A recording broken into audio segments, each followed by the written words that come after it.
অনলাইনে ত্রাণকর্তা এটা ছিলেন পিনাকি দাদা।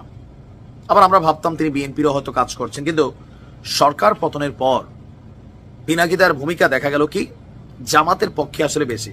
আবার মাশাআল্লাহ তিনি হিন্দু হওয়ার পরেও যেভাবে খোদা তাআলা, আল্লাহ রহমত, তারপর আল্লাহর নাম নিয়ে তিনি কথা বলেন, তিনি গতকালকে একটি স্ট্যাটাস দিয়েছেন। সেই স্ট্যাটাসে আবার কেউ কেউ বলছেন ঘটনা কিন্তু সত্য, কেউ কেউ বলছেন যে না, এটা বিএনপিকে শেষ করে দেওয়ার জন্য, বিএনপির ইজ্জত শেষ হয়ে যাবে। ঘটনার প্রেক্ষাপট কি?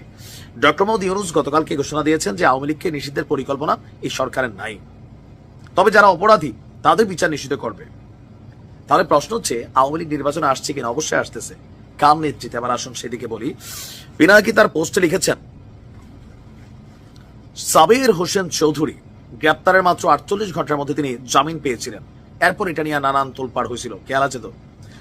পিনাকি দাবি করছেন যে বিএনপি, ভারত এবং সেনাপ্রধানের নাকি যৌথ সিদ্ধান্তে আওয়ামী লীগ সাবের হোসেনের নেতৃত্বে আগামী জাতীয় নির্বাচনে অংশগ্রহণ করবে। আর তেনের বক্তব্য হচ্ছে সভাপতি হবেন সাবের হোসেন চৌধুরী, আর সাধারণ সম্পাদক হবেন কে জানেন? আমাদের বড়ি সোহেল ভাই। পিনাকিও লিখছেন বড়ি সোহেল হবেন সাধারণ সম্পাদক। আর এভাবেই আওয়ামী লীগ পুনর্গঠিত হবে। এই পুনর্গঠিত আওয়ামী লীগ নির্বাচনে যাবে। আর দোষী হিসাবে তিনি কাকে কাকে দিচ্ছেন এখানে? বিএনপি, ভারত, সেনাবাহিনী না সরি সেনা প্রধান মানে ওয়াকারের যৌথ সিদ্ধান্ত।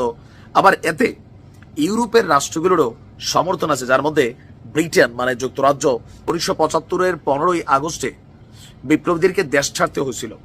তারা বিভক্তি হতে হতে শক্তিহীন হয়ে পড়েছিল।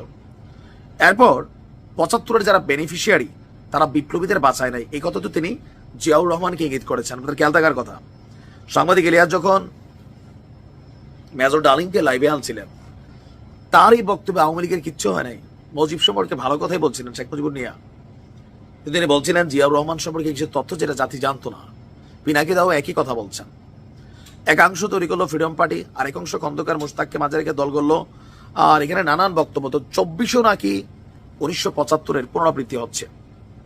সেই একই ব্যবস্থা, সেই একই কাঠামো রেখে আপনার রাষ্ট্র চলবে, ভারতের কর্তৃত্ব চলবে। 24-এর নায়করা ভুল আর বিভেদের পঙ্কিল আবর্তে ডুবে যাবে। এখন শুরু হয়েছে একজনের বিরুদ্ধে আরেকজনকে লড়িয়ে দেওয়া। ছাত্রদের উপলব্ধি হওয়া দরকার ছিল যে তারা নিজেরাই নিজেদের ভবিষ্যৎ লিখে ফেলেছিল 5 থেকে আপনার 8ই আগস্ট।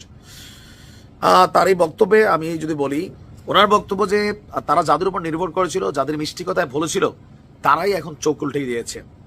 আর একবার আরেক সম্ভাবনা হাতছাড়া হয়ে যাবার মুখোমুখি হয়েছে। তো ওনার বক্তব্য, তিনি বিপ্লবকে ব্যর্থ হতে দিবেন না, পিছনে যেই থাকুক তিনি এটার বিরুদ্ধে লড়াই করবেন। ইনকিলাব জিন্দাবাদ। সাবের হোসেন চৌধুরী এবং বড়ি সোহেল ভাই যাকে তিনি বলছেন, এটা কিছুটা আমার কাছে মনে হয় ম্যাচ করে যায়, হলেও হতে পারে।